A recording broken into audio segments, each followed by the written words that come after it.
देख सकते हो भाई, मेरे को भाई इनके लिए भाई बहुत बुरा लग रहा है भाई। बहुत सारे लोग भाई मौसम का एंजॉय ले रहे, कोई चाय पी रहा है, कोई पकौड़ी खा रहा है, पर भाई इनका यार बहुत ज्यादा नुकसान हो गया भाई। इन लोगों ने भाई अगले 1 या 2 महीने से भाई रावण बनाए थे, पर यार अब देख लो ऊपर वाले ने बहुत गलत कराई है।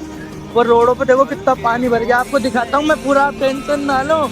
तुम्हारा भाई न्यूज रिपोर्टर कैमरामैन चूचू के साथ आज तक की खबर देगा मानसरोवर की, टेंशन ना लो। अरे भैया गाड़ी इनके यार, ये पूरे राउंड राउंड गीले हो गए यार। इस वीडियो को शेयर करना भाई, ताकि भाई कुछ इनकी मदद हो सके। ये देखो भाई,